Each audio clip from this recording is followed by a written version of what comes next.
Don't forget to like and share. Like and share. Subscribe. Subscribe.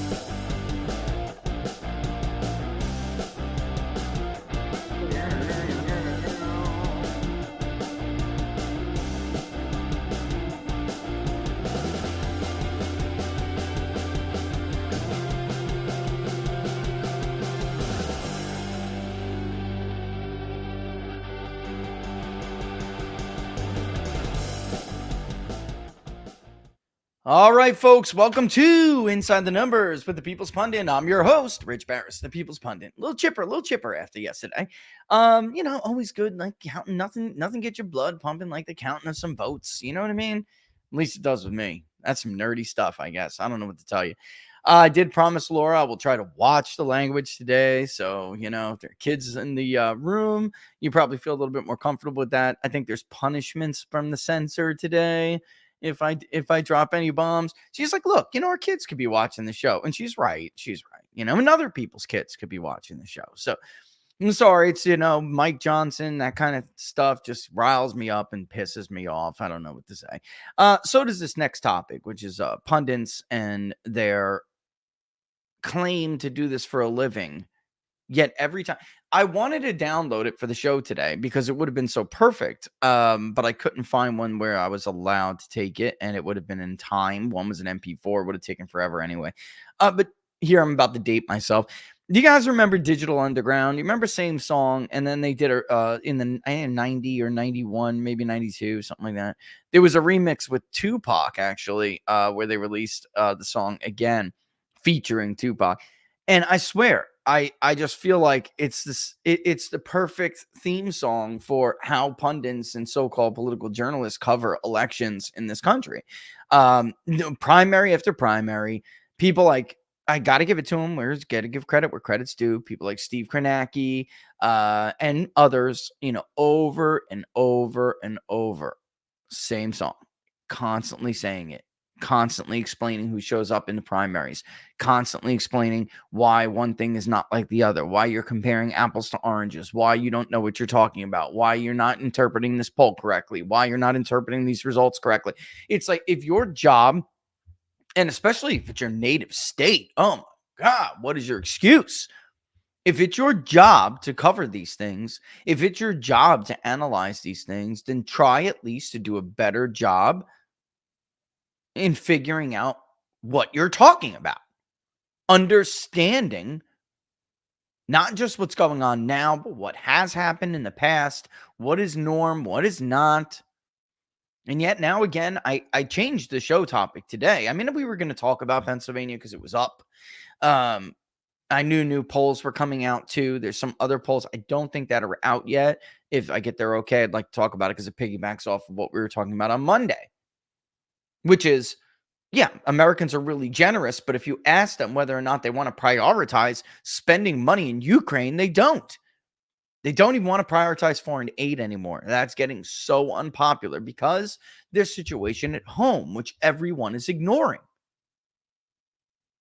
This new round of polling, which is from the same pollster that started everything that had to do with the Biden bounce narrative, the Biden recovery narrative. They started it all, and they started it with stale data 3 weeks old.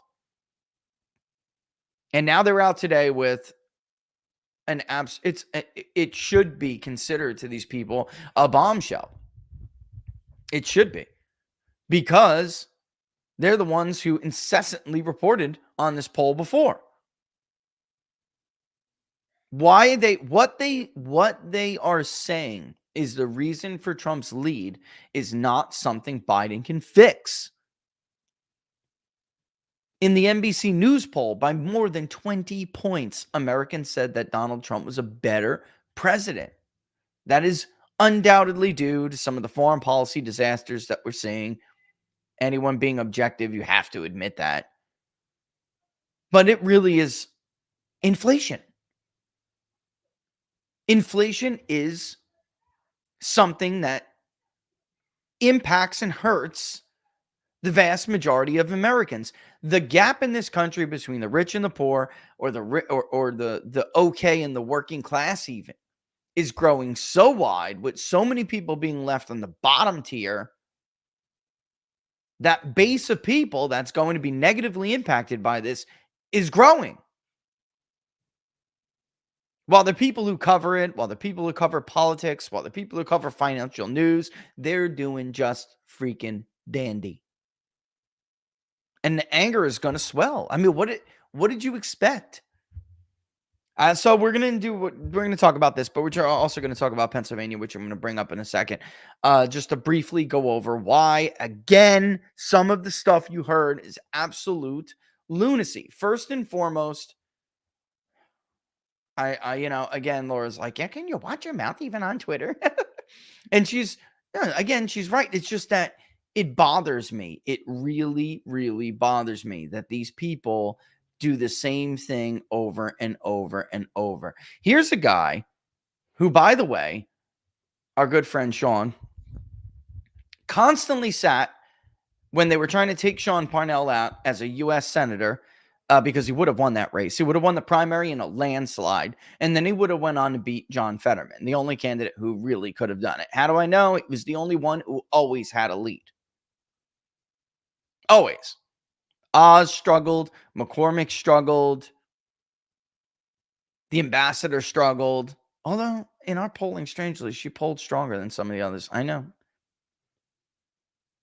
But Sean always had, like 6 points on the closest Republican, the strongest Republican behind him. And of course, because of that, they got to take him out. With something that always makes me very, very uncomfortable. Messing with children and people's families, using family court. For those who are not, look, my generation, I'm part of Generation X. I'm 42 years old, but I'm part of Generation X. Almost everybody had divorced parents. Like, it was like a freaking fad or something to destroy the family unit. But sometimes marriages just don't work out. And anyone who's from a broken home, I don't mean one that was divorced. My father eventually put ours back together, but it was certainly broken for a while. He did the best he could. You know that divorces, custody battles are very ugly, and they don't really, they're overblown, and people make outlandish claims that are just, whatever. And family courts are used to dealing with that. This guy sat in that damn court almost all the time trying to find dirt that would hurt Sean and keep him out of the race and prevent him, probably in his mind, from trying to get back into politics ever.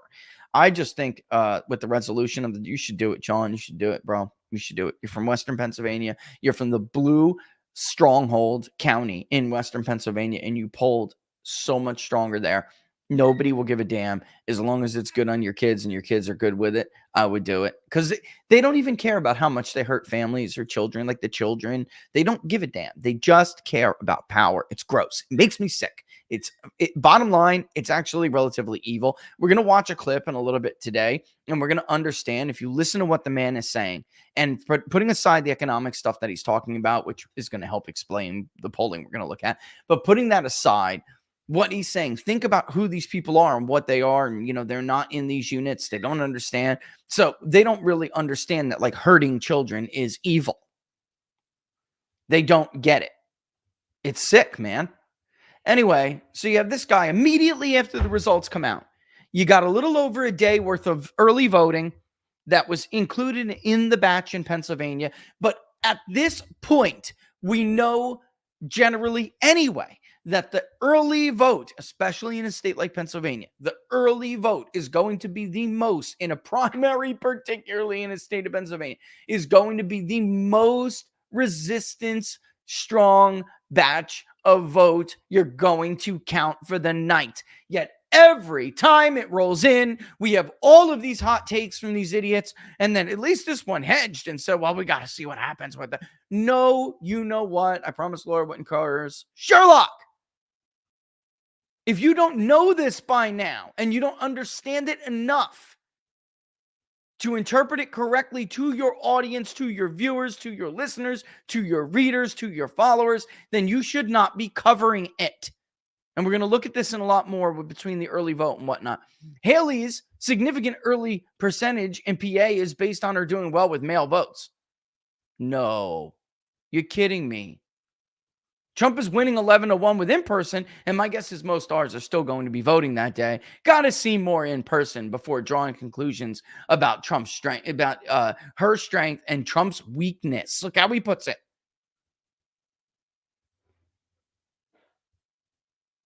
I haven't seen Byron York, unless I missed one last night. Somebody like a Byron York make a tweet like that since I corrected him. He has learned his lesson. And for the most part, most of these other people have moved on. Here we have a guy, this is his state. And he doesn't understand the dynamic between early vote and election day vote. He doesn't understand who is coming up to vote in these primaries. He's got to watch MSNBC. Steve Kornacki, they bring him on whether they like what Steve has to say or not. He's been explaining this with me for months and months and months and months. Yet it never fails. The hot takes about weakness and strength. You have to wait for the votes to be counted. And I'm going to tell you right now, I see weakness in both of the votes. Just difference between them. A lot of people, first of all, there's something very important to remember. There's several very important things to remember when we look at these results. First and foremost, one. You cannot treat an incumbent president and a non-incumbent president the same. Even if he was a president and the primary is over. I'm going to show you why in a second. They're not. They don't have the power over the party the way the incumbent president does. When Donald Trump went on to lose Pennsylvania, he did significantly better than he did last night as far as a percentage in Pennsylvania. Pennsylvania is also undergoing a realignment. But one thing, I got to come back to it because this is something they do, and you have to understand they're wrong. You cannot apply the same standards, even if one was a president 4 years ago. They don't have control of the party apparatus. He just sees control of the RNC now. He didn't seize control of every damn state GOP, every state committee. No. Some he has a stronger grasp on than others. Nevada, where she lost to none of these candidates, and he crushed it with 90-something% of the vote. He has a stronger control in North Carolina, where he thumped, even though it was still competitive back then. Joe Biden has control, or his people have control over everything. You screw the president over, who is sitting in the White House, and they will ruin your life. They will destroy you. You will not get elected dog catcher. You are finished in politics. Finished. Dean Phillips knows he's done. He'll be in the House if he's lucky, and that's it. Unless he's pardoned and forgiven, and maybe one day he'll run for senator or run for governor, but he's finished. The sky is the limit? Nope. His current office is the limit if Joe Biden does not give him his blessing. He's done. So to make these comparisons that they're apples to apples, it's incorrect, and you cannot do it. And I'm going to show you with history that you cannot do that. All right, let's look at the results first and foremost. How did it end there? Since it was 65-35 and he was giving his hot takes about how much of the vote Nikki Haley got, a third. Oh my God. No, she didn't. She got 16.6%. The sitting president got 93%. All right. And actually, I have more updated numbers here. Sorry about that. I think I do. Hold on one second. Let me just double check before I say that out loud here. Let me just see. I think I grabbed from another outlet, and I think they may be more updated. No, that's 788. Yeah, no, they're very close. Very, very close. That's okay. They're still going to do. I need to hat tip somebody. There was somebody who, what was his name? Where we snagged this from. But it doesn't matter. Okay. let's look. The incumbent president is sitting, and he did tick up a little bit from when I put this together last night because he was only at around about 90% of the vote. And that's because more of the vote has come in, and those votes that arrived late were more for Biden. Okay. That's our friends over at Brickhouse Nutrition. You see that over there? Of course, they're not on for today, so ignore it. But they're not sponsored for a slot today, so just go ahead and ignore that. But but our good friends. You know we love them. You know I love my Force. I love my Field of Greens. They're a great product. Really good company. So things have changed slightly, but not really, not much. Okay, not a whole hell of a lot. And the dynamic remains the same here, which is generally that Biden is doing slightly better than Trump, not even a huge amount better than him, but he's doing better. And we would expect that because he is a sitting president. All right. Now, this is a bit concerning because there are write-ins that are being counted in Joe Biden's vote on Decision Desk. And in truth, I'm not sure all of them are like what I'm saying is I'm not sure Biden really is at 93.1%. Why? What do I mean? The Decision Desk is assuming at this point, and maybe they did add them, and I just haven't seen it from the Secretary of State, but there are actually about 51,000 write-in votes, about 5%, that were being assumed by many outlets last night to be for Joe Biden. It is possible. It's a beauty contest kind of situation on the Republican side. It can get very squirrely on how these votes are counted and things are done. So it is entirely possible that most, or it not all, but like most of those votes will end up going to Joe Biden. And that's what they're assuming is going to happen now. But Dean Phillips got about 7% of the vote, and that has ticked up, actually. That's about 70,000 votes, or a lot less, about half of what Nikki Haley got. But again, sitting president, incumbent, sitting president versus not. You can see where Haley's vote came from. At the end of the day, one of her biggest early vote counties where she really got a bunch of those 1 day early vote returns, because there was 1 day of early voting before she dropped. That came from Philadelphia, and yet he really did squeeze back really quick. One thing that could be concerning to Trump is that 3% more in Bucks County. The whole state is undergoing a realignment, and Bucks is like ground zero for it. There are a lot of kind of moderate rhinos and their voters. You can see Fitzpatrick he's got to win with these people, and he knows how to do it. Again, too, very, very non-competitive situation last night on the Republican side. That was not the case for Democrats, who did have some key primary fights. All right, Republicans did not. There was one, but it wasn't huge. It wasn't high profile. All right, and then you had Fitzy, and Fitzy likes to keep his electorate the way he likes to keep it. He knows how to win in a Biden plus 10 area. So I'm not surprised to see something like that. Look at Northampton, however, one of Trump's best counties in the state. All right. Haley won a lot less. This is one of two battleground counties along with Erie. That one's a little bit more concerning for Trump. We'll see what else is outstanding, but she's going to wind up with 1 in 5. Why would this be the case? Look at Greene, by the way, a one-time Democratic county, voted for Gore, voted for Kerry, was very friendly to Barack Obama. Look at Allegheny. He's doing well. He did well there compared to some of the other counties, the surrounding areas. Look at Beaver, again, a ancestral Democratic county that has been turning since the Trump era. And if you go over to Monroe and Luzerne, he romped it in these areas. Carbon, there are a few that haven't fallen since Trump. Lackawanna, he does very well in. Luzerne, he does very well in. Monroe has eluded him, and some of these others. He won Northampton in 2016. He lost it in 2020, along with Erie, by the way. This northeastern part of the state is, again, like the Southwest, even more so.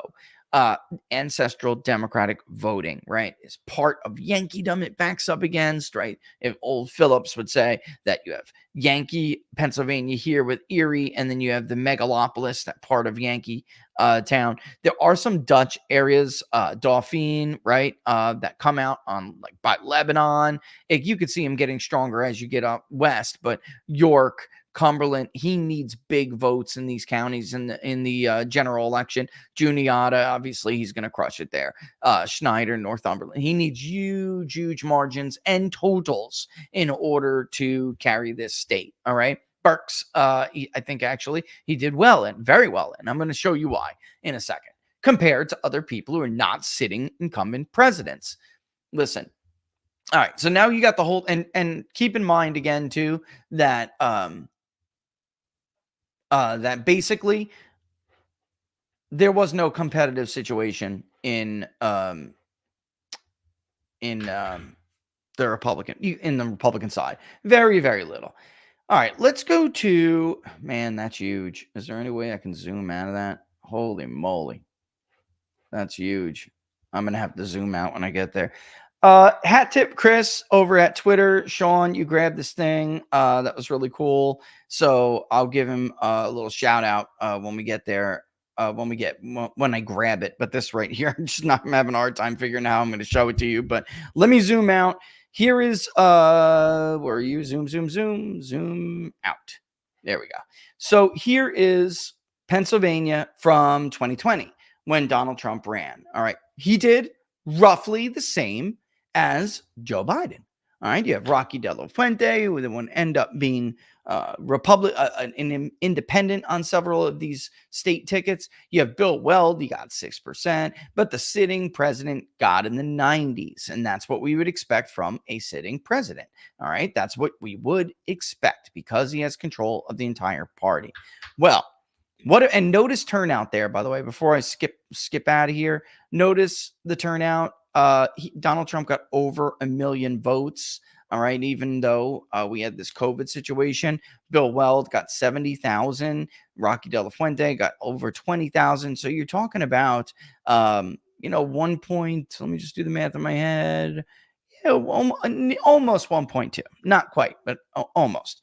All right. So with that in mind, here's the Democratic side from 2020. And there we can see it better. All right. Joe Biden did get 1.2 and change. Bernie got almost 300,000 votes, which was 18%. And Tulsi Gabbard got 43% of the vote. Here's the kicker. Bernie Sanders quit 2 months ago. Bernie was out longer than Nikki Haley. You understand what I'm saying? And yet Joe Biden actually did worse as a share overall as the presumptive Democratic nominee than Donald Trump did as the presumptive Republican nominee. Who went on to win the state? Allegedly. Who went on to win the state? Joe Biden. Even though Trump did better. Now, what I would say is this. I'm more concerned or interested, I would say, in turnout here. It is clear to me that Donald Trump being off the campaign trail, at least for primary turnout, is going to hurt him and the rest of these states. So I wonder whether or not that'll be the case for the general. I don't know. But listen, if Trump was not sitting in a New York City courtroom and instead he was in Wilkes-Barre and he was in Northampton and he was in Erie County and he was in Allegheny, he would have juiced turnout higher. He would have. I have no doubt. Trump's share of the vote is actually nearly 4 points higher than what Biden got in 2020 still. And Sanders was out 60 days before the primary. Tulsi, who got 5%, left in March. Trump, by the way, his share was almost identical. As much as Biden's share is higher now, his share in 2020 was almost identical as the margin that he outperformed what Biden did in 24. Now, turnout to me sucks. It sucks on both sides. Both sides have something to be concerned about. In 2020, Republican turnout, even though it was competitive and the president was a sitting president, was just again 1.15, let's call it. It's really 1.14 and change, but let's just call it that. Democrats were, if we round, 1.6 mil. Republican turnout this cycle, about 1 million, if we're rounding. Democratic turnout is about 1.05. So technically, Dem turnout declined more. It was a steeper drop off than Republican turnout.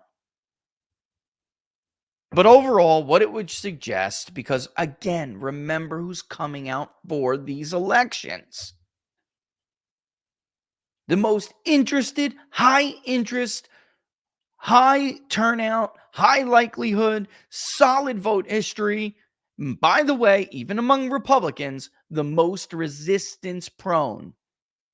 Because look, remember, Pennsylvania is a beauty contest kind of thing, but it is a closed primary. You're not looking at a huge influx of Democrats here.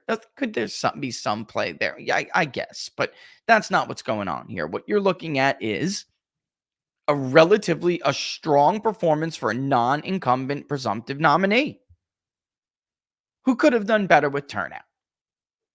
And that probably would have driven it would have driven his share of the vote even higher because his vote is that kind of a vote. They're not huge in primaries. We know he's got this vote, this low prop vote that just comes out in generals or has in the past. And if I was him, I would not, kind of rest on my laurels and sit back and just, well, this happens all the time. I outperform my polls all the time. I get a huge turnout surge nobody sees coming all the time. Well, I wouldn't do that. I would not do that. Past is not always prologue. Now, what does it suggest? It suggests the race is close. But maybe Trump has a tiny edge. Again, because Biden is a sitting president.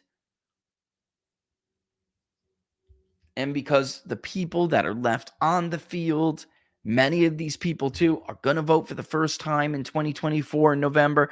They've never voted before. I told you auto voter registration would backfire on Democrats. I told you that. And Democratic thinking was, even though the targets that are out there now are more Republican, we have a way to get those people. Republicans do not. And that is true. That is still true to this day. So I would say, there has been some, how could I don't want to make too much of it because I don't want to give people the idea that they've done good work or something. They haven't. But there is a great thread by Sean Parnell up, and I'll read it to you if you want before we take a commercial break. But I actually think that Sean does a really good job explaining it. And you know what? Let's do that. Let's show it because I'm going to go over these graphs anyway to show you where they are together. I would say that Pennsylvania is one of the most significant problem states when it comes to the deficit Republicans have on Democrats with mail-in voting. And here's the problem with that. Those new registrations, they've got to be put on the permanent absentee ballot list. And by the way, do not miss Jack Posobiec Human Events after the show today. I did an entire hour with him. We're talking about this in great detail and what even needs to be done to get them out. I mean, it's so hard to do on a simple segment because it is more sophisticated than that. But we give you the general idea. Who are these people? Where are they coming from? What is auto voter registration? What is it done in the state of Pennsylvania? And then also, how do you get them to vote? Because these people want the simplest, easiest pathway to voting. Okay? They are not going to be part of an election day stampede. All right. So if you don't see Republicans doing better with mail-in voting.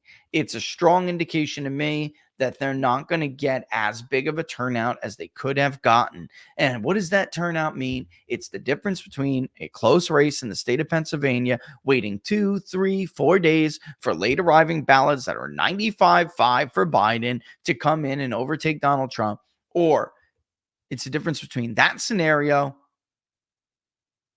and us knowing that turnout increased so much and Republicans are did so much better with that vote that we know how many ballots are outstanding. And even the late arrivers are not going to save Biden. So you could go ahead and call the state. That's how big this group is. And by the way, Michigan filled with it. I at least do know of a group intimately that is trying to go out and get those low prop voters. Pennsylvania has been a little bit of a you know what show. So Dave, I think his name is over, Qantas had put up the mail-in vote numbers and the election day numbers, all very cool. And I did want to go over some of those, but I want to read Sean's summary of it because he's right. He's technically right. Just give me a second because we're supposed to be taking a break, but we're not going to. We're going to roll through it right now. And I'm going to just take a drink of water and a puff, and we'll be back. I finally realized that people in radio and TV take breaks to get their voice back. And talking for 2 hours straight is hard on the vocal cords after a couple of years.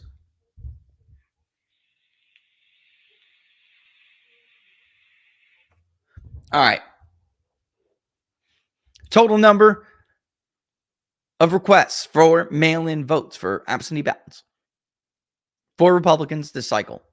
This primary that counted last night, 236,000. Honestly, that is an increase. He's right.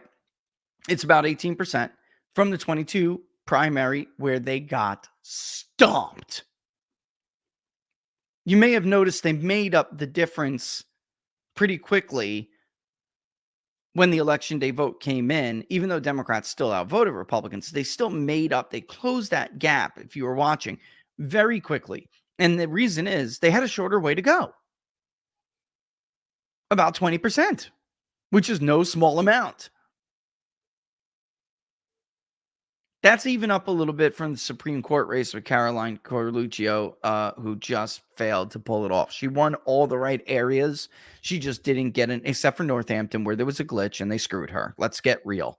Northampton and Erie County vote almost identically and have for the last 8 presidential cycles in statewide races. This is nuts to think that somehow there's a 16, 18-point spread between the two and nothing went awry when we know something went awry is just like fall off the turnip truck yesterday nonsense.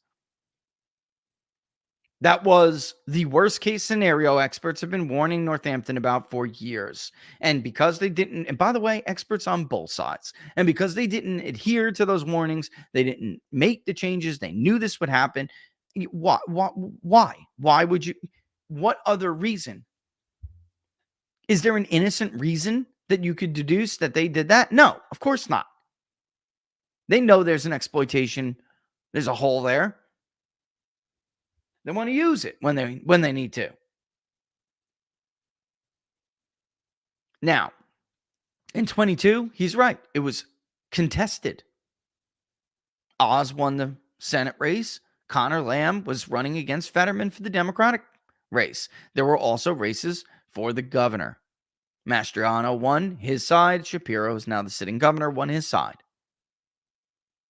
Mastriano and others were making, because listen, people listen to the candidates. They listen to party leaders. And if they're told to vote on election day, many will abide by. They will adhere to those instructions. There's a lot of research on this. We know that's the case. Party strategy matters. Come election day in November, they got trounced because Oz lost the mail-in vote roughly 85-15. I'm rounding, but roughly that. It was a bloodbath. And on election day, you needed a much bigger turnout in order to close that gap. So they did a little bit better this time. I know people in southeastern Pennsylvania who know what they face. They're smart people. One of them is in our locals community. They're local leaders. They've been winning in some of these tough areas of Bucks and elsewhere for years. They know the deficit they face. There's been some, I would say, running tests to see.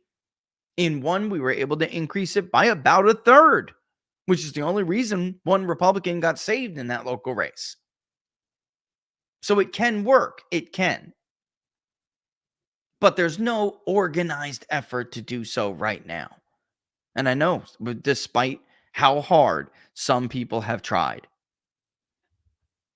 All right, so really quick, on the Dem side, there were 350,000 requests and 467 returns.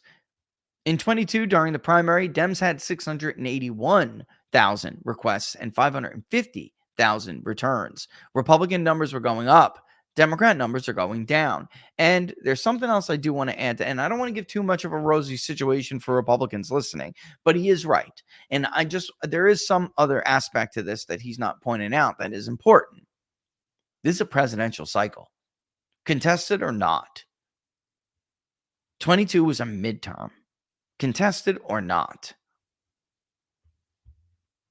So there we have it. I mean, it is a big state. It's a big battleground state. It's not like some forgotten contest. Both parties have their nominees. They move on. Yeah, this is a meh, election kind of thing. I get that. But he's got a point. And if you just look at the, real quick, if we just look at it, this is what you're going to see here. All right.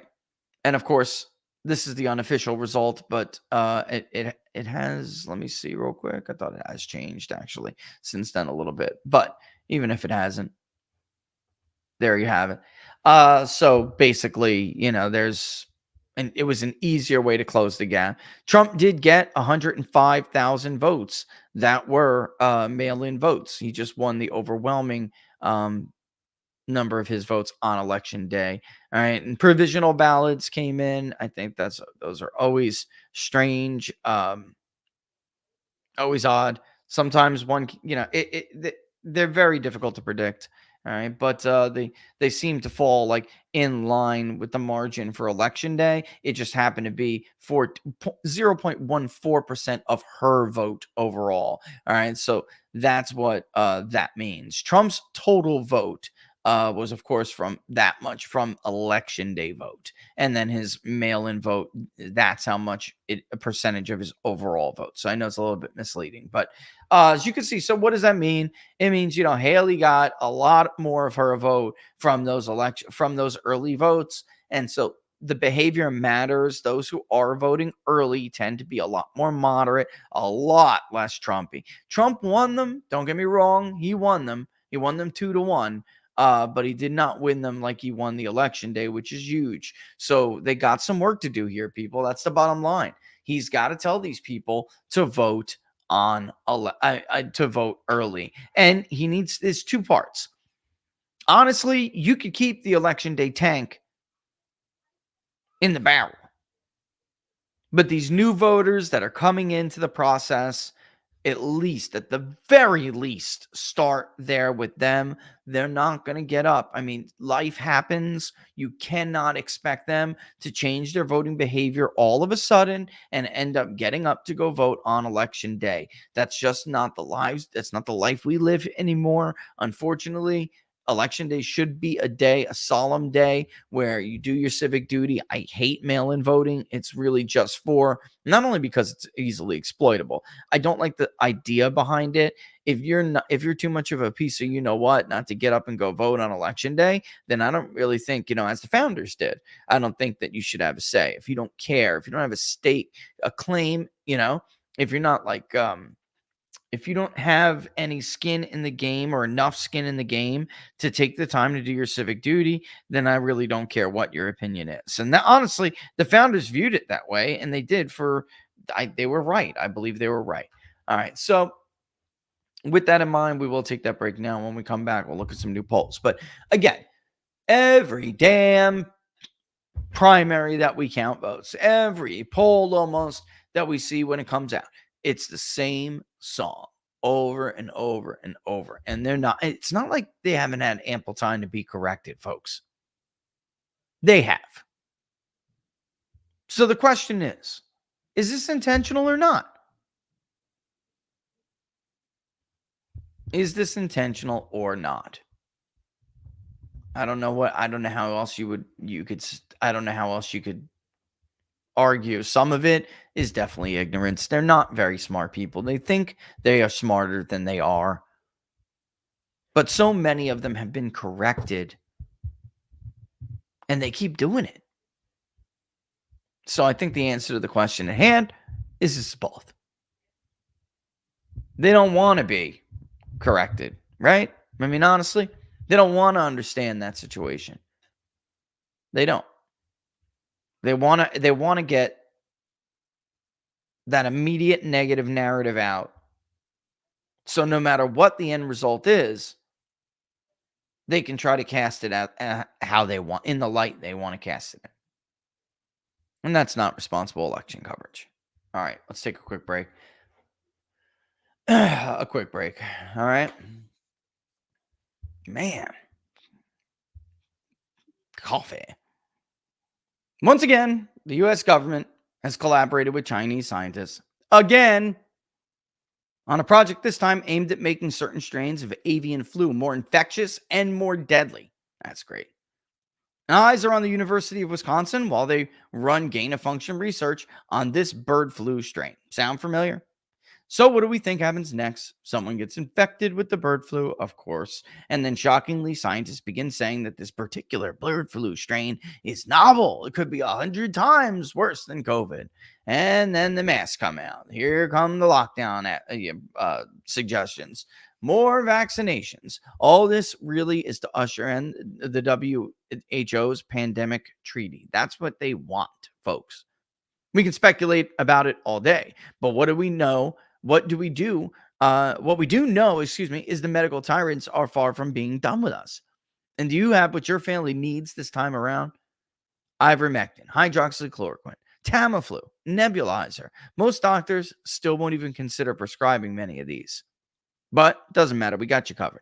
Keep listening. Americans are waking up to it. You should be too if you're not already. I'm sure many of you are. And understand that now more than ever, we need these life-saving medications on hand. It's the only of its kind. This prescription emergency kit from the Wellness Company provides you with a carefully selected assortment of effective medications for things like the bird flu, COVID-19, other respiratory illnesses. It's got ivermectin, hydroxychloroquine, the Z-Pack, Tamiflu, along with a nebulizer and more. So you can rest easy knowing that you have emergency meds on hand, all with a guidebook for safe use.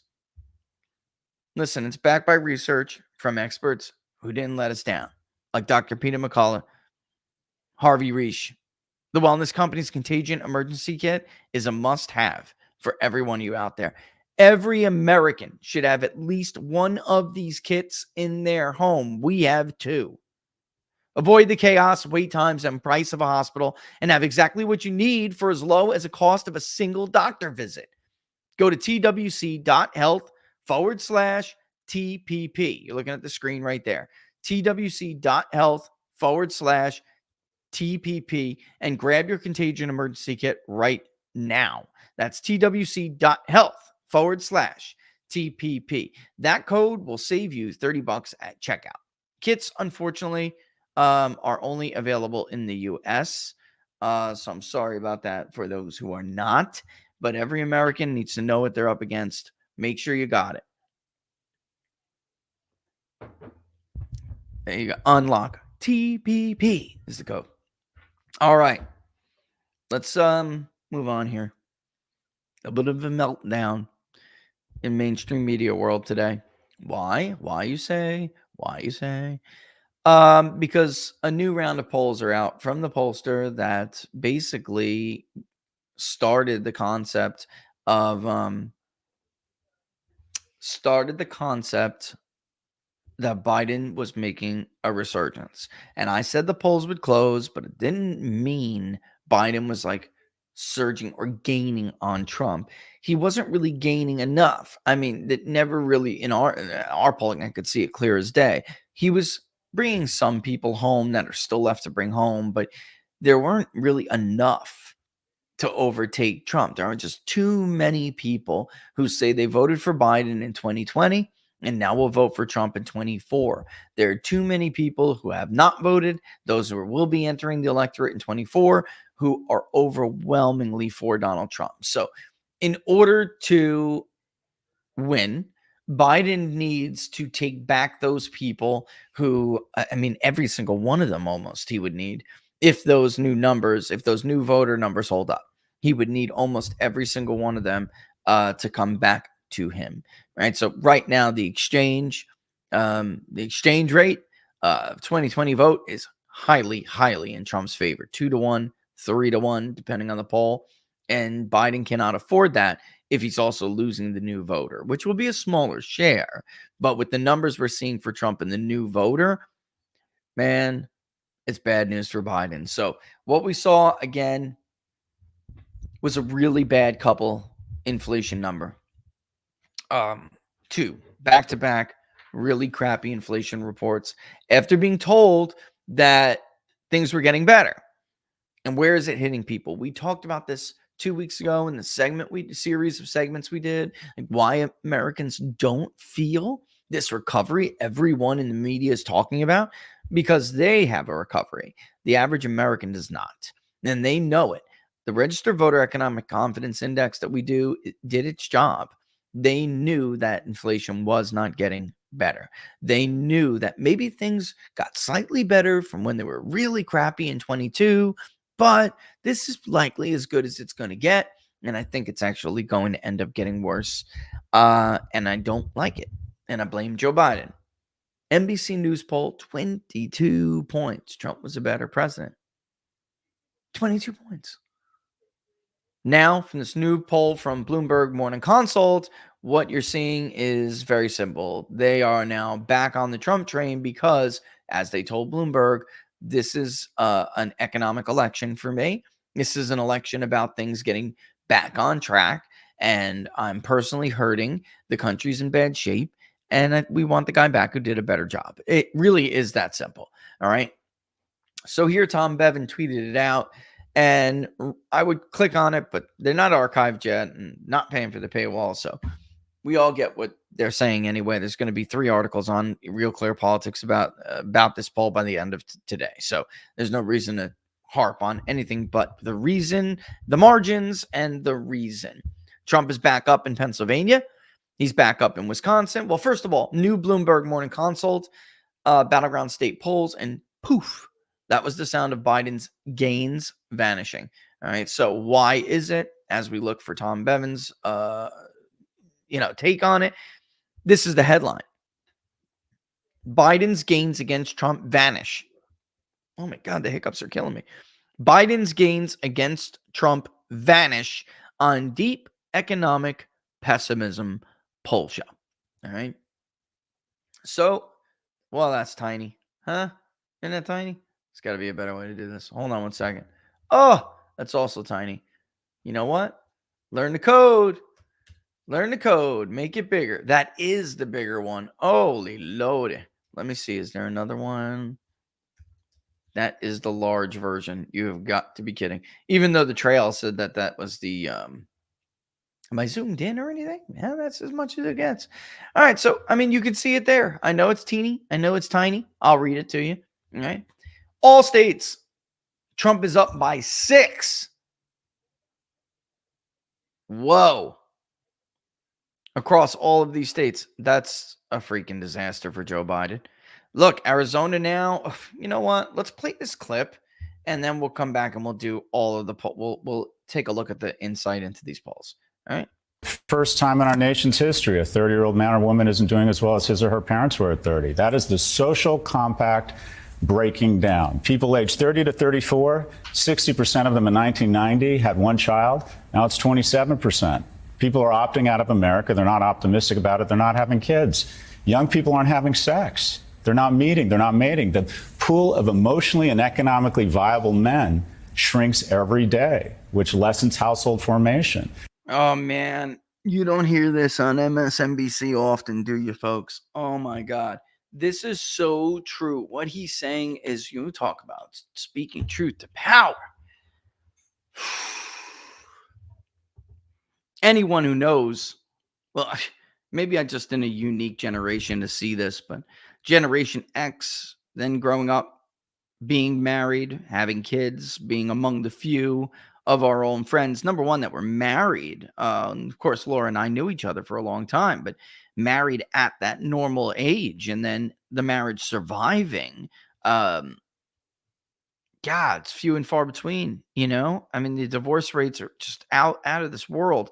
But the fatherlessness problem, you know, not just in some communities. Of course, we know some communities like the Black community have a major problem, worse than most, but it's everyone. I mean, really. And what impact would that have? What impact would the culture have on these men? I mean, we can test it, we can see it. It's provable, it's measurable that testosterone levels are declining. Men are not they're not men anymore, and then that leaves women with this like weird obligation to fill roles they shouldn't be filling, which makes them less of what they playing the role they traditionally play. It breaks the family unit. It leads to all this chaos. The breakdown of the family unit leads to chaos in society. And, there used to be no quit in the American man. Now it's like the first thing they want to do when they get frustrated or they have some form of adversity. They meet some form of adversity. They just want to give up, whether it's their marriage, their job, their career, anything. They're just quitters. I don't know if I told you guys this. Like, my son literally got growled at the other day by this kid who thinks they're friggin'. Oh, no, that's right. My daughter got growled at, I think. My son, I can't even keep track. But they both got, like, biological males in their schools, not only running around pretending they're females. Forget about it. That's like the norm now. They got biological males running around pretending they're animals. One thinks he's a cat. This is insane. Put your big boy pants on, you little. I promise, Laura, I wouldn't say anything. You're a man. You're supposed to be a man. Society simply cannot survive like this. All right? What are we going to have? Litters? We already aren't having enough children. Our fertility rate is already too low. I mean, this is just insane. I mean, we're now reached the point of inclusion and understanding and tolerance. This is insanity. We've reached the point of insanity, and all of these problems have been building on us for decades. I always thought it would be up to Generation X to rebuild the family unit. And Laura and we're not alone, but Laura and I have taken that obligation very seriously, being both products of divorced households, of broken households at times. You don't want to do that stuff to your children. There are just some marriages that don't work out. Don't get me wrong.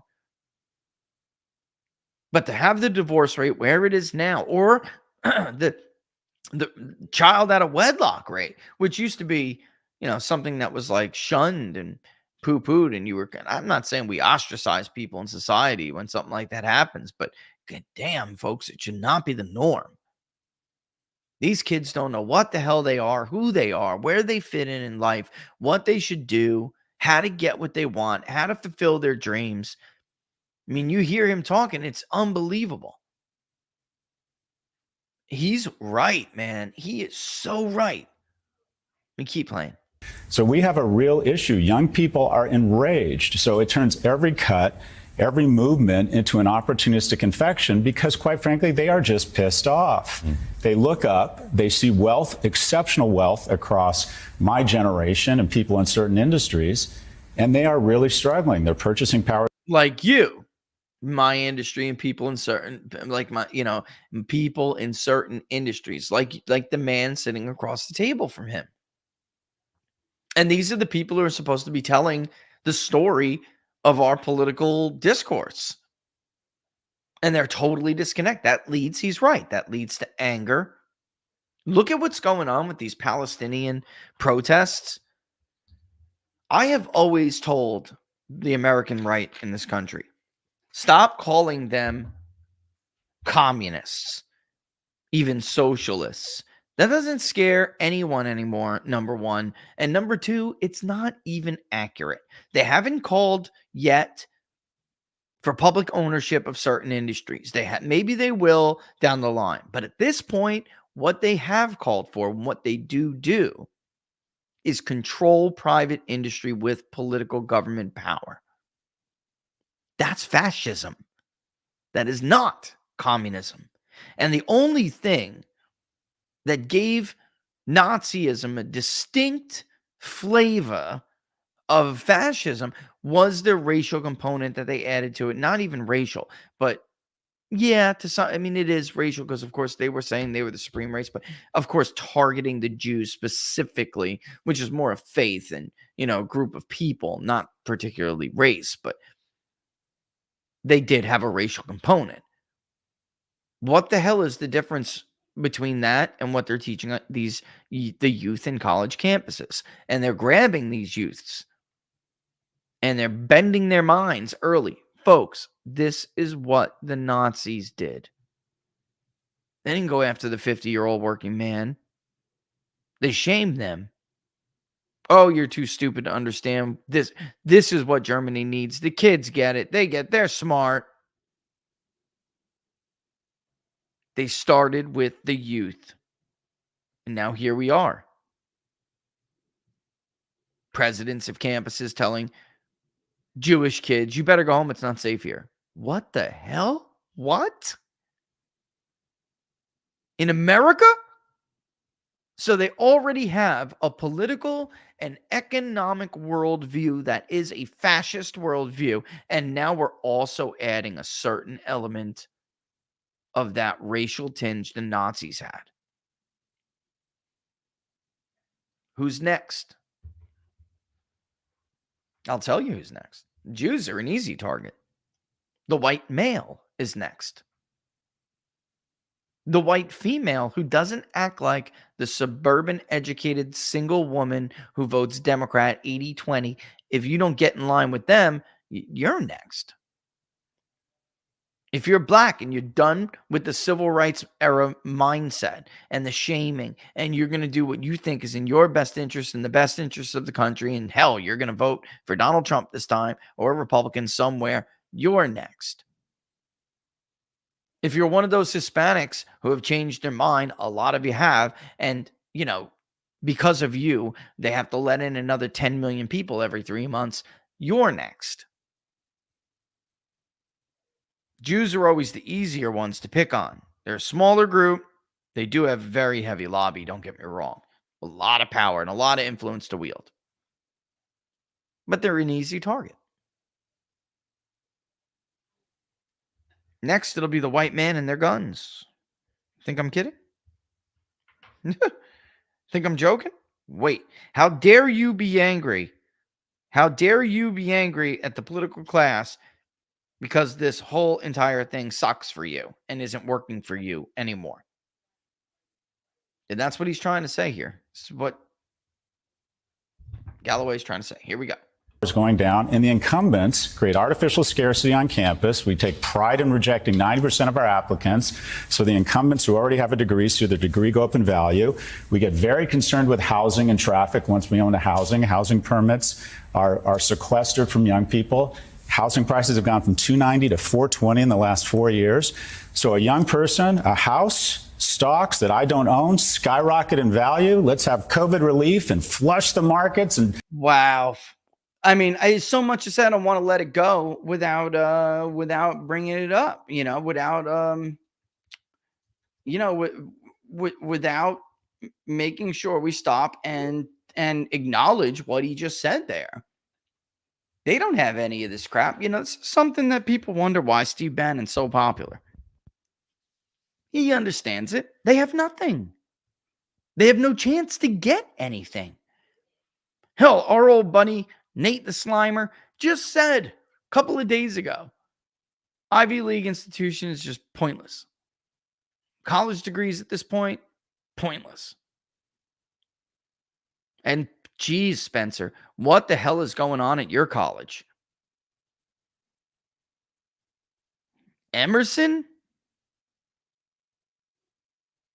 We're going to kill Jews at Emerson now? Dude, we haven't had a chance to talk about this, guys. You know, there's been so much going on with politics and polls. We have not had a chance to discuss what the hell is happening in this country. And I'm not all out, I'm not somebody who's all in favor of I'm not one of those people who are anti-war unless it's Israel. I'm not. I'm just not.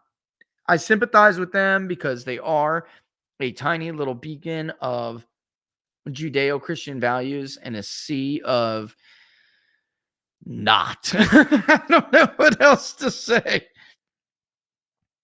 I mean, Chuck Schumer, why didn't you call for an election in Gaza, Chuck? When Hamas won that election, they won it with 40+% of the vote. Before they canceled indefinitely the next election, Hamas was leading the ballot with more than 70%. So yeah, I sympathize with them. I'm not in favor of turning our back on somebody who has a common enemy. Because when you don't, because, what do you think? They're just going to tolerate you? And this anger is being harnessed. The anger he's talking about here, I'm going to leave even on college campuses. They're already poisoning them with ideology, but also the anger is there. And they don't want Trump or somebody on the right to harness that anger. So they're trying to find another to blame. And who's going to be to blame for their hundreds of thousands of dollars in student loans they cannot pay back? Who's going to be to blame? Must be those Jews who have all the money. Why don't they bail me out of my student loans? They got so much money. They're too busy committing genocide in Gaza and killing Palestinians. Yeah, it's the Jews' fault.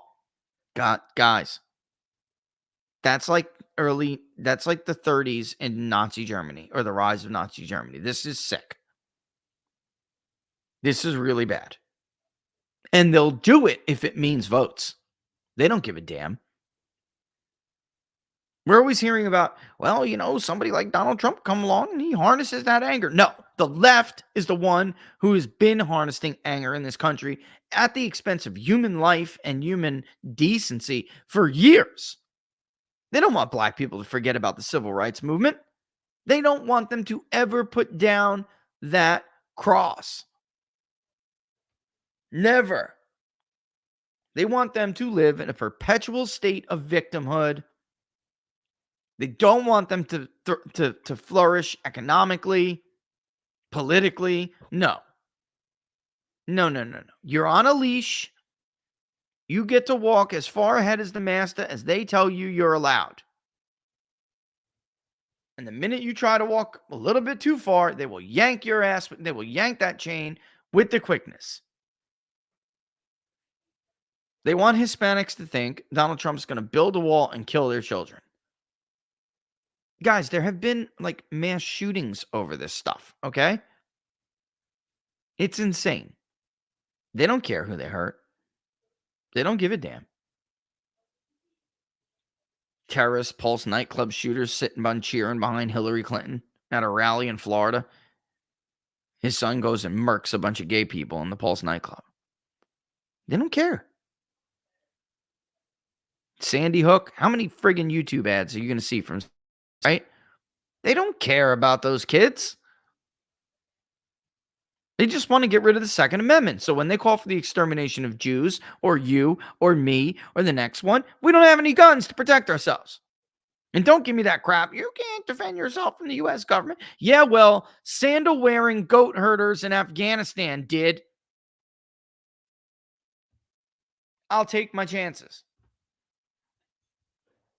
I'm not giving you nothing.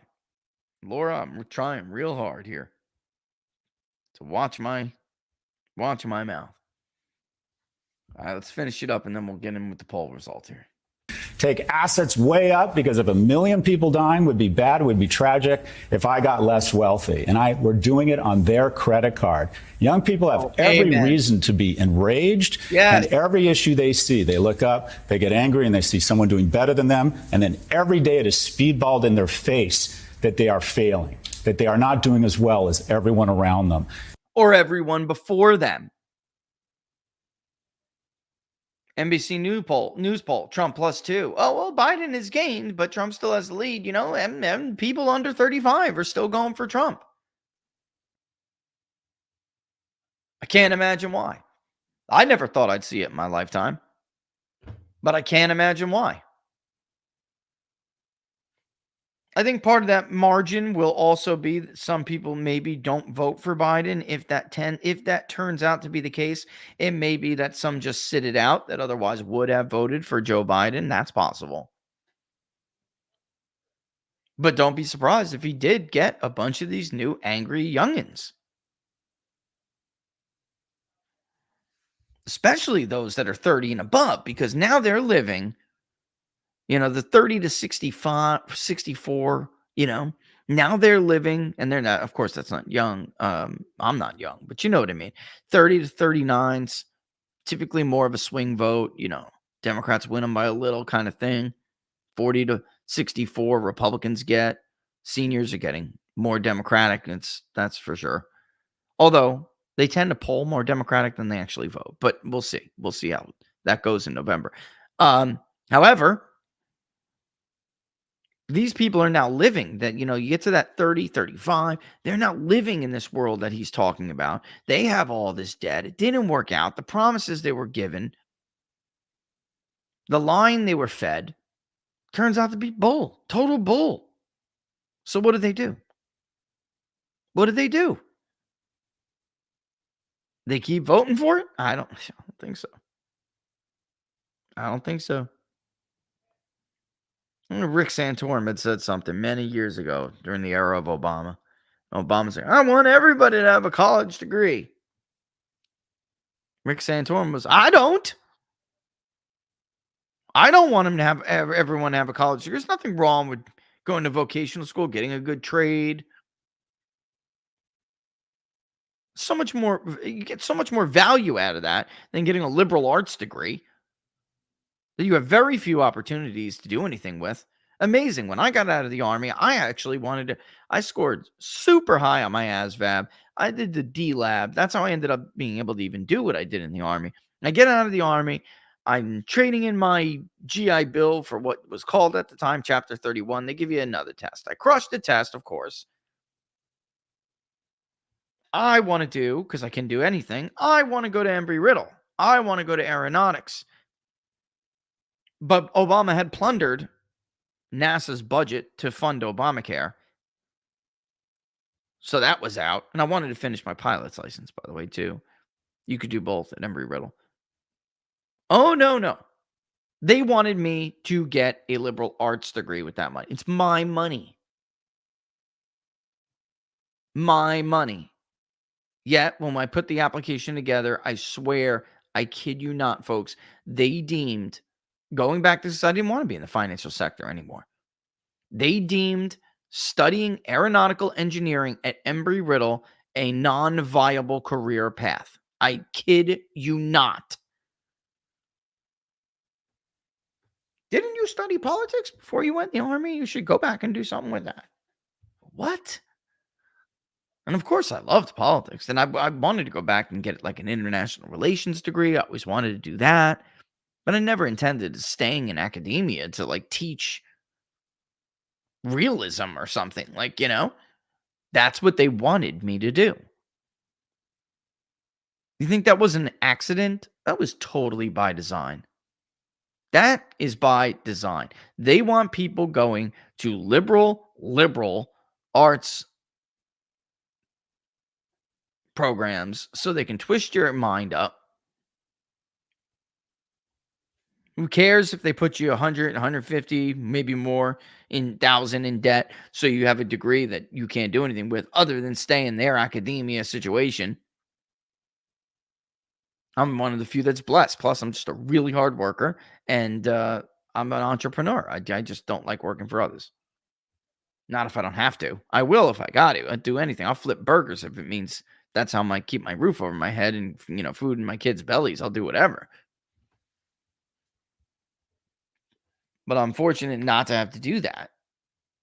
But if they would have had their way, they would want me to be in this angry group. So they can then tell me it's somebody's fault. It's the Jews' fault. It's Donald Trump's fault. Oh, by the way, Donald Trump is racist because he hates Jews. Wait, what? Which one is it? Donald Trump's an anti-Semite. Oh, by the way, no Jews allowed on campus. What?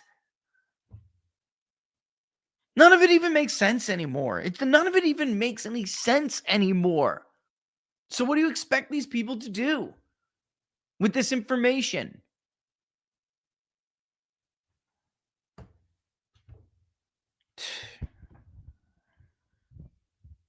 Unbelievable. Truly unbelievable. All right, let's get back to the clip. We have lost the script. Our kids are more anxious and more depressed and more obese and more addicted. And we have made a purposeful decision to let this happen by ensuring the people around this table stay wealthy at the cost of young people. Whoa! Don't forget, they have more mental illnesses. They're depressed. How do you think a lot of people get obese? Not everyone has a thyroid, sister. Not everyone's got a thyroid problem. I had a great professor, Dr. Manley, studied humanities with. I loved him. Great guy, smart guy. One of the only people in the world who could read hieroglyphics. There's a handful of them. I mean, without help. It's crazy. He hated this crap. This new wave of mental illness. See, that's another thing. I got lucky. I ended up in an area where there weren't crazy left-wing crackpots teaching. Now I hear they are, but where aren't they, right? Maybe Liberty University, Hillsdale College. Anything else? Even state-run schools? Yes, screwed. He hated this crap. He was like, you know what? When the ancient Greeks had too much time on their hands because they were waiting for grapes and olives, they invented philosophy. What do we do now? We invent mental illnesses, and we call them fads or progress. We invent various diseases that never occurred before. He was totally right, by the way, about depression. Chemically related. Remember that? Call your kid down. It's 11 o'clock. Go to the nurse's office for your dose of Adderall or whatever the hell they would give them. God, they pump these kids with so many pills in my generation. You guys get force-fed all these pills? What the hell did you expect? Man, Dr. Manley was right about that stuff. The ancient Greeks invent philosophy. We invent mental illnesses. It's a doomed situation, folks. It's not good.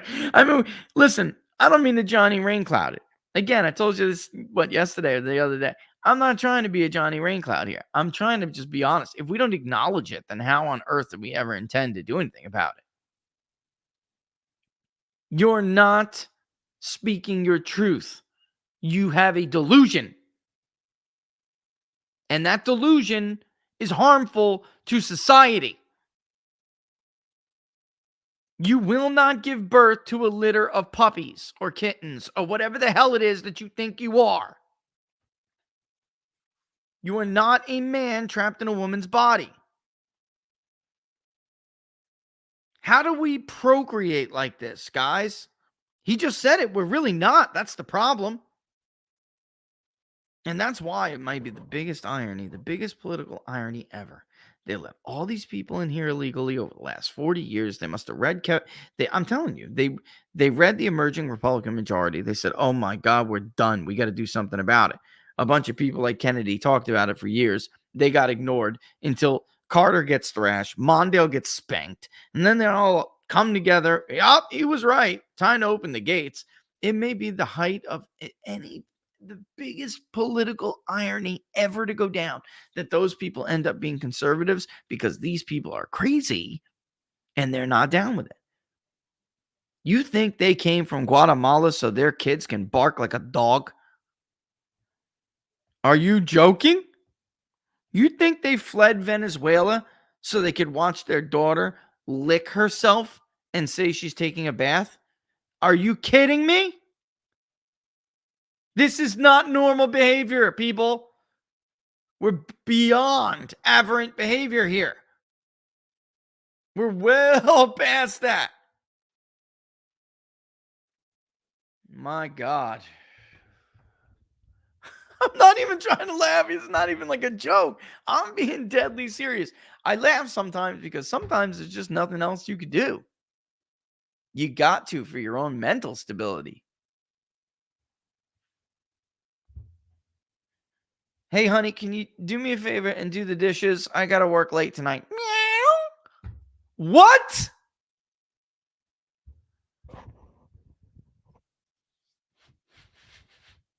I've seen it. I've seen it now. And then I always thought they were like just playing dress up or something. We went to a Renaissance fair, like a where they do the jousting and stuff. It's cool. They have all the booths. You go walk around. I thought it was like a joke. My kids were like, "No, Dad, those are furries." I'm like, "No, they're not. They're just dressed up. Those are furries." I don't know how society survives. Like, you can't import people to continue your culture, your nationhood. You can't do that. And then what happens when you do and you bring them in, they clash with this? I mean, I don't know. Are they going to choose the SNAP program over their own kids' well-being? I don't know. I don't think so. Not them. They work too hard. They work too hard. Now, there are others in society, certainly subgroups of white and black communities. They don't give a damn. Give them a check. They don't care what happens to their kids. Let's get real. It's true. Can't imagine why all these people are mad. All these kids are mad. No, there's positive sign, however. I can say that. There are positive signs. At both of my kids' schools, Trump crushed the student election. In 2020, Trump lost. One school was the same because my daughter's younger than my son, so he was in it before, and now she's in it.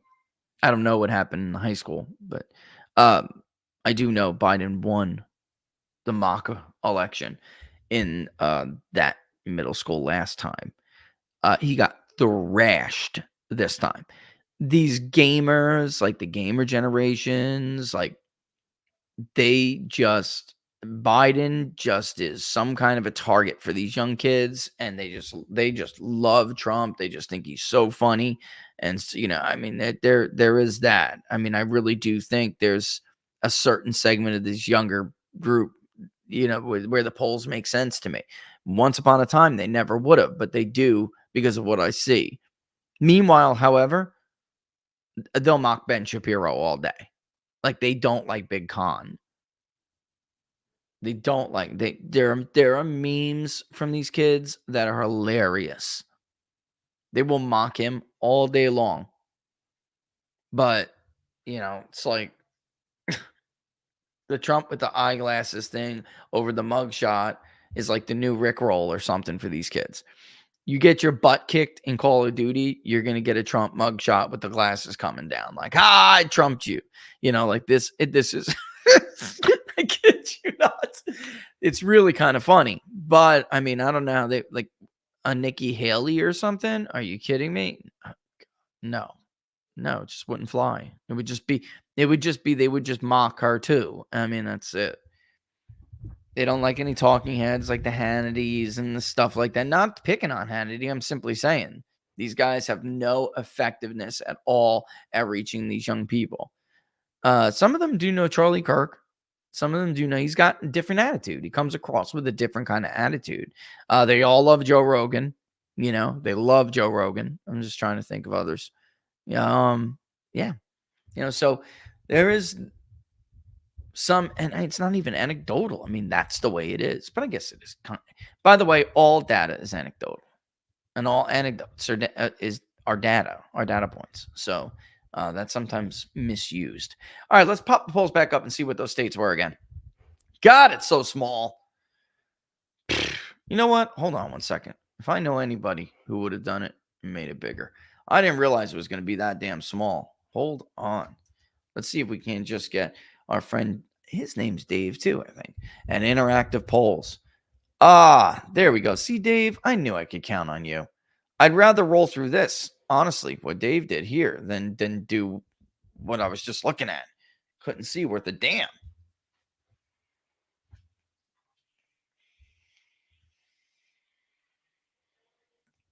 This is with everybody in the matchup. Okay. Do we have everything else, or we just have that? Yeah, there's the two-way. All right, so we'll take a look at the five-way first, and then we'll take a look at the two-way. All right. Here is the spreads. The Silver State. Trump plus 11. Holy moly. I think Liberty's right, man. Liberty Vitter at Decision Desk. She thinks Nevada's going this time. And I do too. And that's just crazy, me saying this. But you can't do that much better with Hispanics lose no white support, because the only thing that ever prevented you from carrying the state of Nevada were Hispanics, particularly in Clark County.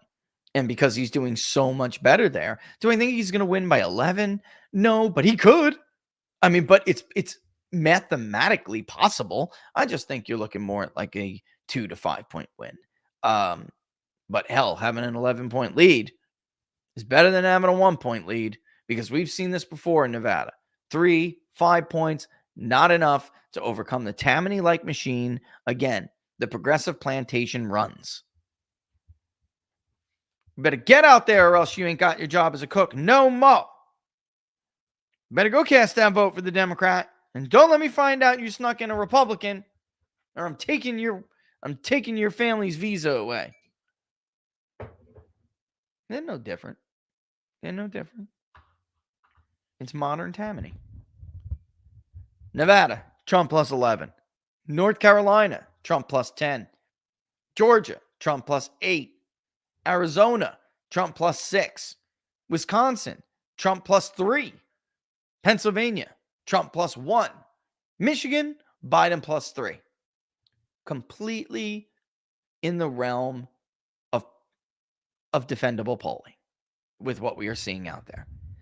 In fact, very, very, very close to the PVI that we did a couple of weeks ago, last week, looking at the New York Times poll. Very much in line with the PVI from if you were to take the NBC News poll as your national benchmark. It's in line with it. All of this is generally in line because of the sampling size and the sample size and the sampling error. Very much in line with it. So if we look at the actual levels of support and what has happened in the state of Nevada, Trump has 48%. That is a 6-point gain. Biden has 37%. That is a 1-point gain. Kennedy has evaporated a little bit. Listen, I told you that this could happen, not only because the appetite of a third party shrinks over time, and this election, there is a high appetite in modern terms and modern standards for a third party. However, he's all over the place. I'm going to be an independent here in this ballot. I'm going to be a natural law party candidate over here on that ballot. I'm going to be talking with the Green Party. Maybe they'll give me their ballot instead of Jill Stein over here for this state. Maybe I'll be the Libertarian. I've been talking with them too. Maybe they'll screw Lars Matstead for me. You have to pick something. What are you? Who are you? And I talked with Jack about this in the segment coming up. So we're going to I want you to watch that segment on human events. We're going to go a little bit early here. I do have a meeting. Told you during competition time, there's going to be some stuff for my daughter I got to do. And they have they have like the standardized tests that they're going through. So it's going to be a little rough for a week or two. Well, with the dancing, it's going to be rough until the end of, I think, I got to ask Laura exactly when it is. I do know it's summer. They stop in the summer sometime, I think, or at the beginning of it. Hell. Anyway, and at 2:00 on Human Events, we'll talk about this as well. I'm not in any way supporting the guy or advocating, but what they're doing, his family, what they're doing to him is just awful. And I would point this out, and I have pointed this out before. If the ruling class is willing to eat their own, to sacrifice their own at the altar of the status quo, at the altar of keeping good standing with the ruling class that preside over the status quo, if they're willing to sacrifice their own, folks, what do you think their word or their promise or their to you means? It means nothing. What will they do to you? That's another segment we talk about with Jack. You don't want to miss it. I'm telling you, it's a good interview, and you're not going to want to miss it. It's going to be the whole hour. I mean, this is a family. This is family. Imagine being such a fanatic, caring so much about your station, caring so much about your wealth, that you would sacrifice a son, a brother, an uncle, a brother-in-law, a son-in-law, a father. My God. I feel pity for those people. Pity for them. They're a sad-ass excuse for a family. And I don't want any part of them. A gun killed my uncle. A gun killed my dad. No, the government killed your uncle. Trying to get back in the good graces of his family, he comes out and makes some stupid comment to Glenn Beck. A gun killed my uncle, Glenn. No, the federal government killed your uncle, Robert. Sirhan, guided by God knows who, killed your dad. Talk to Mark Robert about it. He knows more than anybody else. Just unbelievable. Just truly unbelievable stuff. Really, it is. Kennedy has fallen now 4 points to 7 in the Silver State. Stein, she's up 2 points to 3. West, she's up 1 point to 2. North Carolina, again, Trump, 48. In a 5-way race, folks, these levels of support for somebody who couldn't break 45% the last 2 times he ran for election is a big freaking deal. The Tar Heel State, Trump, 48. He's up 3 points. Biden, 38. He's down a point. Kennedy, 5. He's down 2. West, even at 1, hasn't moved. And Stein, even at basically 0. She hasn't moved. Georgia, moving on to the Peach State, also in the Sun Belt. Trump, 47. He's up from 45. 2 points now to 47. Biden, up 1 point to 39. Kennedy falls from 7 to 5. He's only getting 5% of the vote now. West, he ticked down a point marginally. It's 1%.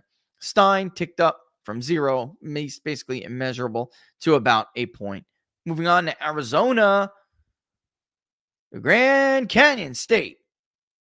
Trump ticks up from 43 to 46. He leads Biden by 6 in the state. Biden falls 3 from 43 to 40, where they were tied last time. Kennedy, he tanks from 12 to 7, another 5 points. West is flat at 2. Stein is down to 0, basically, from her 1%.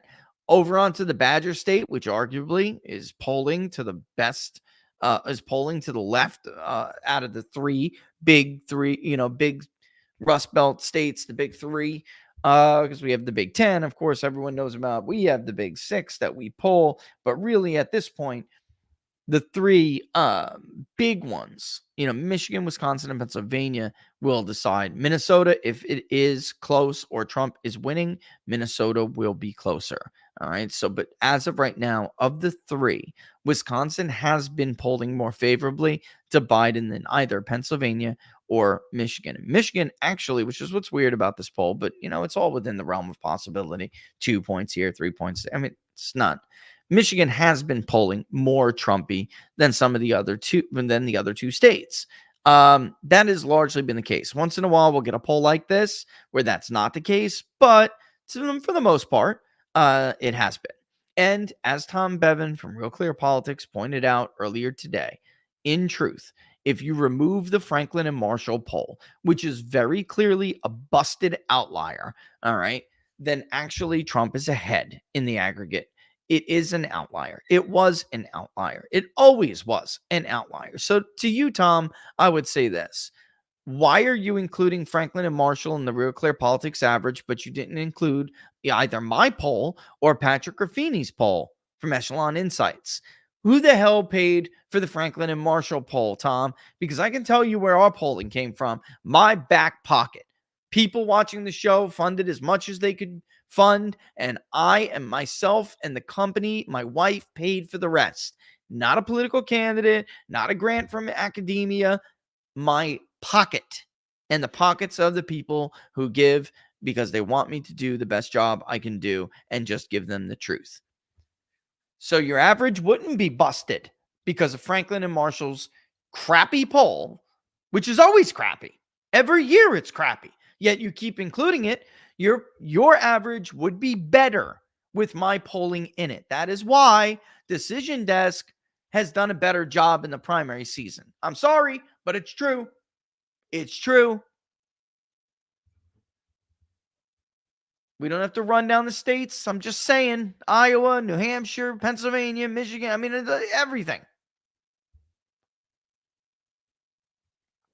The national trend, which I led and several, others did a good job, including the New York Times. They were 4 weeks behind me. 4 weeks behind me, bruh. Stop allowing your average to be tainted by liberal institutions who have a bias and a horrible track record. There is absolutely no justification for including Franklin and Marshall and not us. Or Patrick Ruffini, because why? He was paid by Heritage or the Daily Wire? There aren't many right-wingers funding Franklin and Marshall. Come on, Tom. You know it and I know it. You're putting up Emerson College's poll all the time. They literally have pro-Palestinian protesters on their damn property right now running out the Jews. So, I mean, what the WTF, bro? WTF, Tom? Doesn't look like you're afraid of the New York Times. Carl Cannon fought back against them. Speaking of which, how they fared compared to us lately? Did I move toward the New York Times' methodology, or did the New York Times' methodology move towards me? Did I move towards Fox News' methodology, or did Fox News' methodology move towards me? I could keep going. Was Morning Consult a daily tracking poll in 2016 through their online panel they now use? I thought that was us. Sorry, guys. Some things have to be said.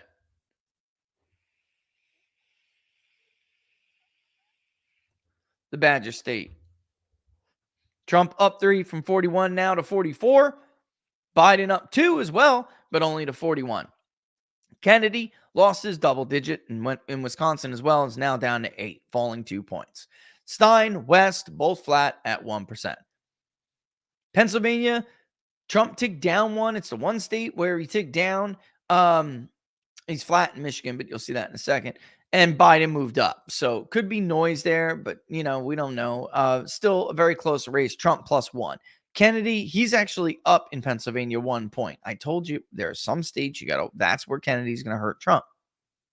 It's going to be in Pennsylvania and it's going to be in Michigan. And I'm telling you, take it to the bank.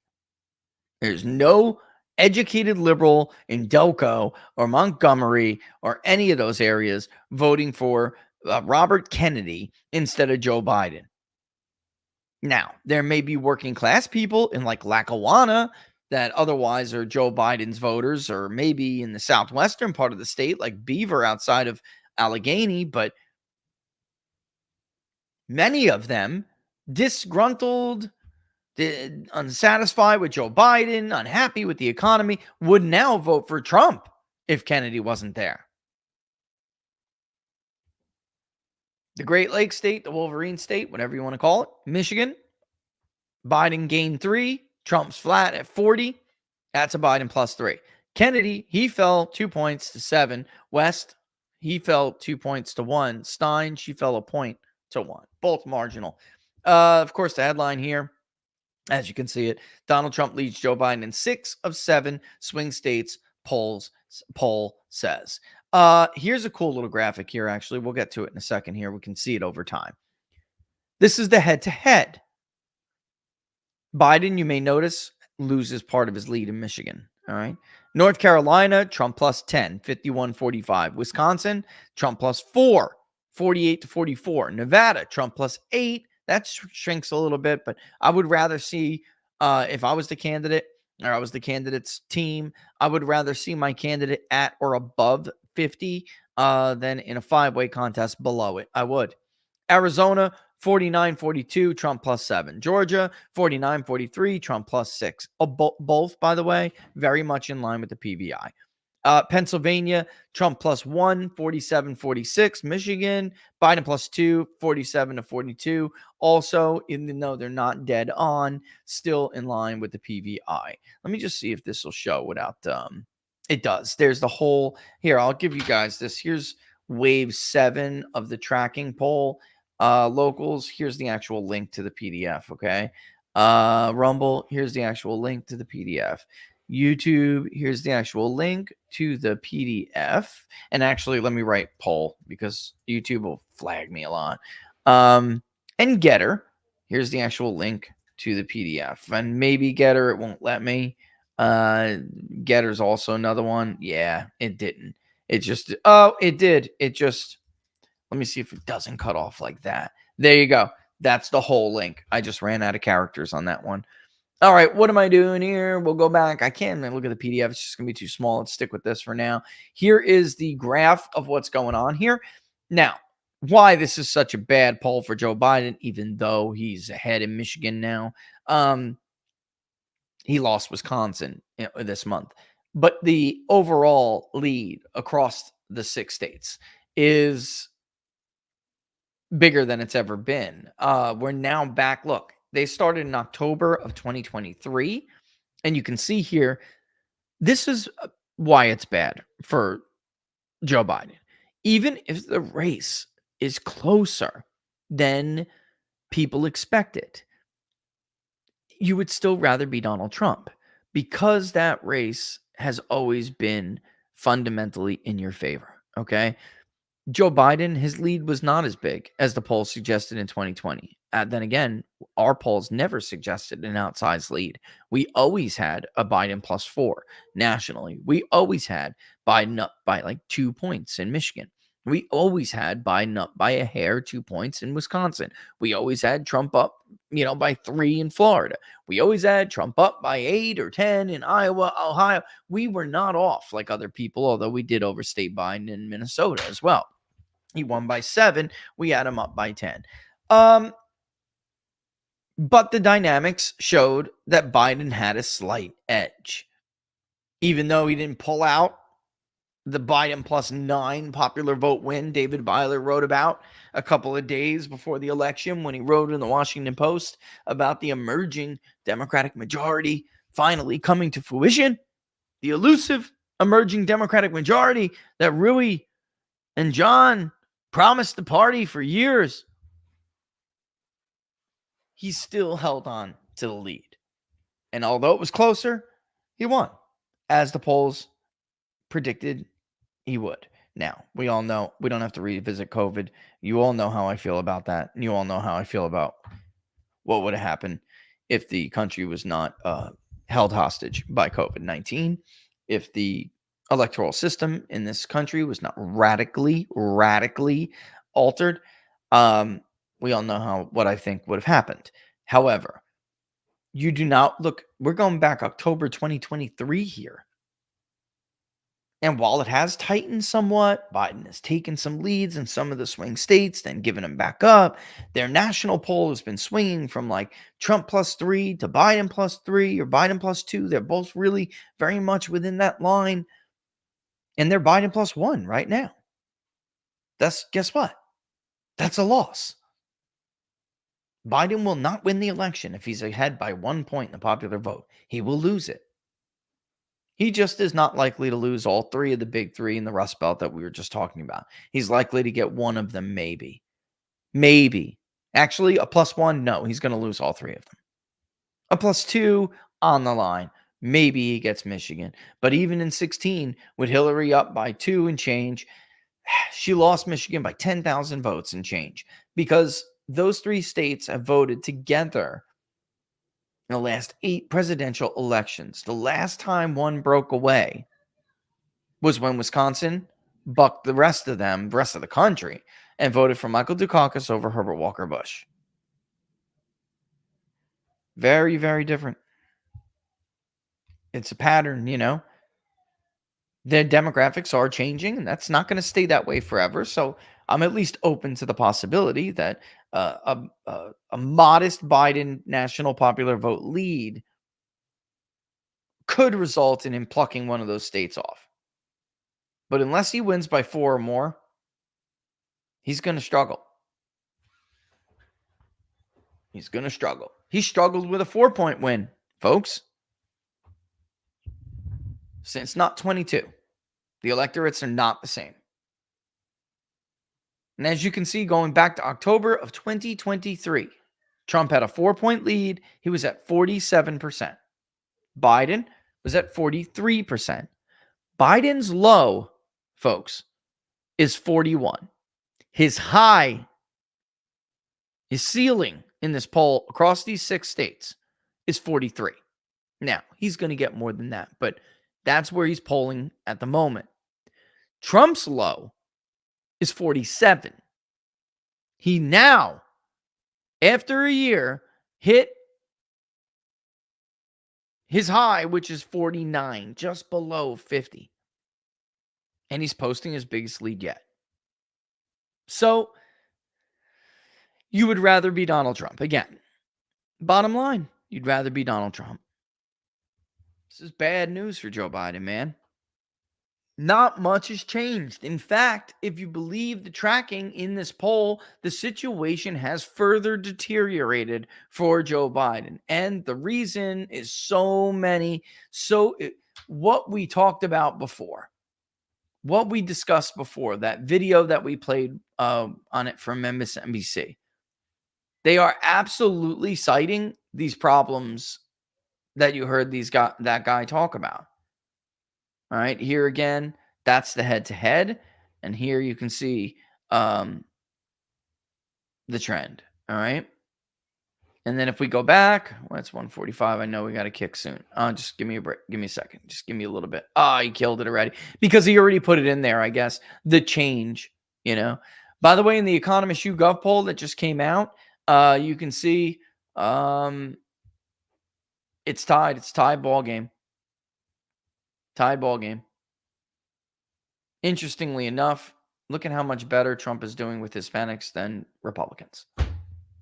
And he's doing 4 points better with black voters. By the way, this poll had like 2% black support for Trump in 2020, or 4 maybe. So they have him more than doubling his support in the black vote share. They had him at 30 with Hispanics. He got 37, 38, depending on which one you believe. Or is it 37 and 39? Yeah, depending on whether you believe the voter validated survey. There are 2 of them, really, that we care about. There's the census. There's the Harvard study. Pew is a little bit off to me. I'm sorry. It always has been. It doesn't make, if your polls are not right, then I'm not sure I can believe your voter validated survey. So I do like to look at it. I'm just saying, it's not one that I hold up there with high regard. And then you have the vote cast and Edison the day of the election, and they get modified and adjusted as they learn more information and the votes come in. But here we have Trump doing almost 10 points better than Republicans among Hispanics, about that much better than what they had him for in 2020. And white voters are roughly the same. Actually, not roughly the same to what he actually won them by, based on which one, again, you believe. The voter validated, I believe, is 16 points, and the vote cast is 13. It really does. I may have that backward, by the way, but it really does, range between 13 and 16 points. Trump carried white voters. They only had Trump carrying white voters by 7 points. That's it. As did the New York Times, roughly in that ballpark. So here they're polling Trump with whites about the margin he actually won them by. And he's doing so much better with these other votes. Again, this is a Biden loss. Even if it turned out to be even like this on election day based on these demographics, this is a Biden loss. All right. RFK, though, only at 3% in this poll. That's it. That's interesting. All right. So with that, I guess that's probably all the time we had. I do have to end a little bit early, which again, we're probably going to have to do a couple of, not every show, but like Wednesday is going to be probably like this. And we are really considering moving to Tuesday because Tuesday is easier for us, but moving a show is a big decision. Moving a day is a big decision. People are used to your shows on those days, and it will cost viewers. And I don't know how long it will take to regather them, but it's going to cost. All right. Don't forget, Human Events in a couple of minutes. Jack Posobiec be there the whole hour discussing a range of stuff from the polls to the court cases to the Kennedy situation. So much. It's really tune in. You'll love it. It's a really interesting conversation. We hadn't talked for a while. There is a tech glitch, but it gets ironed out. All right. What else? Oh, and the vote by mail stuff. The inactive voter, the low propensity voter. Jack actually delivers a really, really good 2-minute, 3-minute monologue on that is advice to the Republican Party on what they should do. Really, the Trump campaign. We talk about that deployment of 300,000 poll observers. Is that the best way to use an army that big? I say no. All right, so you're not going to want to miss it. It's really cool. If you haven't liked the video, don't forget to like them. Share them far and wide. Subscribe. I want you to share, like, and subscribe. It really is enormously helpful. All right. You will hear content creators tell you this all the time because it's true. This is what advertisers look at. This is what the search engines look at. So that's what we need our viewers to do. Like and subscribe and share. Like, subscribe, and share. Of course, the best place to follow us is on Locals. Even though we still have tons of members over on YouTube. That's great. But shoot on over to Locals, peoplespundit.locals.com, peoplespundit.locals.com. And because we got a surge of YouTube members, we'll try to get a code out there for people who want to swap over again. All right. So with that in mind, I think I'm out like trout on a fishing route. All right. I forgot to do this, by the way. Dang it.